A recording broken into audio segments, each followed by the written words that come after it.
and welcome to IBC 2014. I'm Joe O'Halloran, Editor-in-Chief of Rapid TV News, and I'm here with Tom Jahr, EVP Products and Partners of Conax. Welcome again, Tom, regular to our videos. Thank you very much. Enjoying this? Here we sit in September 2014, and it's been quite a year. In fact, someone would say it's a broadcast industry where the over-the-top players have really set the pace and the pay TV industry is falling behind. What do you think? I think you're absolutely right. I think most of the traditional pay TV operators, pay TV players, are sort of lagging behind. OTT has been successful. Some of the major OTT services, obviously Netflix growing immensely in Europe, they're taking a lot of the business from the pay TV operator. And we've been asking a lot of questions and listening very carefully to the needs of the pay TV operators. And they're struggling with it, with the P&L, finding out how to monetize on OTT. And they're struggling also with 2-3 year cycles of launching new services. So our focus at IBC this year has been to launch some really true entry-level services. A product we call Go Live that enables the pay TV operator to launch live TV services on smartphones and tablets in months rather than years, and at an exceptionally low cost to get started, to make sure they're in that business doing OTT. So they just need that kick from products like this to get them. That's the feedback we get from the market. Get your feet wet, get into the business and then start building the service from there once you gain experience. That really huge lift, climbing the big mountain of a full-fledged service with all singing, all dancing service. I think that's a very tough step to take for a lot of the pay TV operators. And in terms of security, you can offer a fully comprehensive security system for. Well, I think that's also one of the strengths, because we are launching this year also a client we call OTT Access, which is a very low-cost security client using HLS that authenticates the device, authenticates the user, and enables secure transfer of content to these multi-screen devices, but at exceptionally low cost, again meeting the demands of the pay TV operator. It's also been a great year, a momentous year for you guys with the Kudelski takeover in April. What's been happening? Well, a lot of things have been happening. I mean, Kudelski and Conax, Nagra and Conax, Kudelski and Conax were two enormously successful companies doing very well on our own. So obviously we're continuing to do that, to be successful on our own, and working behind the scenes on the potential synergies moving forward. And I think we will see a lot of benefit. Our customers will see a lot of benefit from technologies that we can now share within the group. On occasions like this, you and I have often talked about 4K, the next great thing, and I think we've even touched on 8K. But let's take a step back a bit. You mentioned earlier about OTT and the pay TV. That's the real TV world. How is 4K developing in this real world? People expected 4K to actually transition faster than traditional HD. Really? That was what we heard maybe 12 months ago. Now, being here today and looking around at IBC, there's still obviously a lot of talk about 4K. I see 4K happening, but at a slower pace than we anticipated. There's still some both technical hurdles that need to be solved, and also the content owners really have to make sure that the security expectations are now set to the really, really high level. And I think content owners and security companies like us are still working on how to set those standards right. We mentioned before about over the top and the new trends in the industry. One of the other trends maybe is like cardless and boxless security, which if you think in 4K even more so, you have master copies of the software. Is it true that the Movie Labs standard is becoming a de facto framework?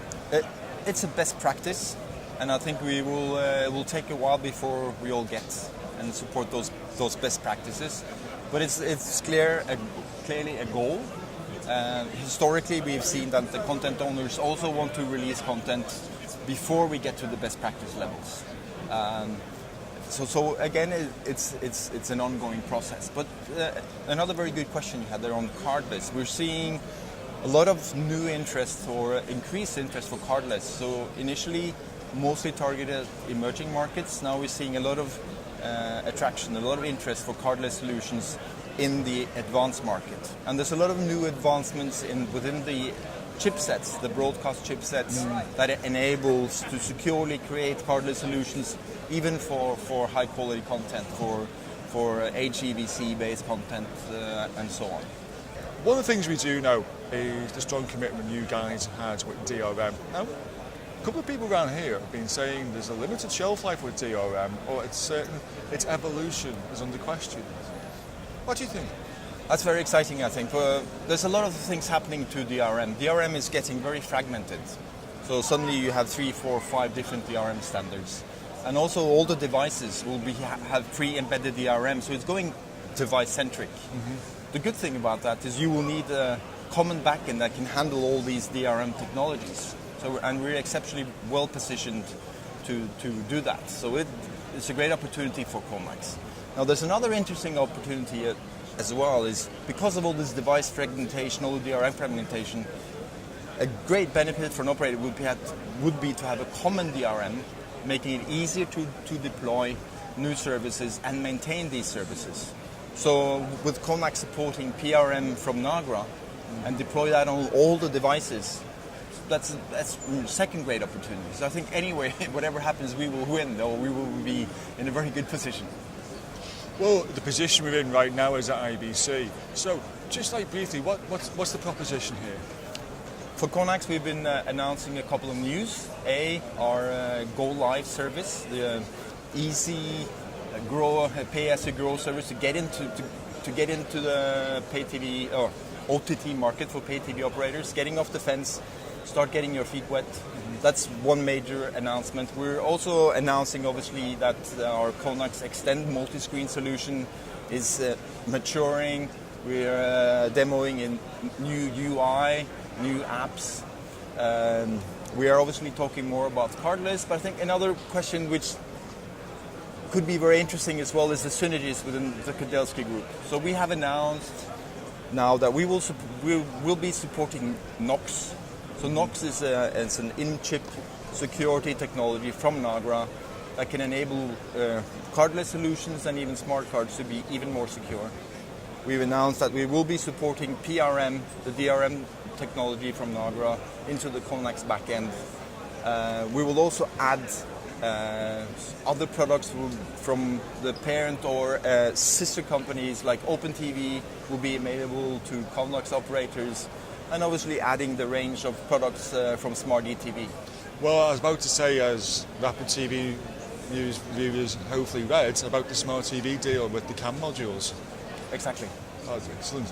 So, but CAM modules is only the beginning. There's set-top boxes, and there's some new exciting products coming out from Smart ETV that we will be supporting from day one. Well, I was about to ask you the question if 12 months' time we'll probably be here speaking again. I'm looking forward to that. I am. So how different the industry will it be? I remember you asked me that question last year, and I think some of the predictions that we had actually came through, that it's not happening as fast as everybody else, as everybody's saying. And I think from now until next year, there will be significant deployments of OTT, even from the paid TV operators, because they are getting a bit worried. They're seeing their positions threatened.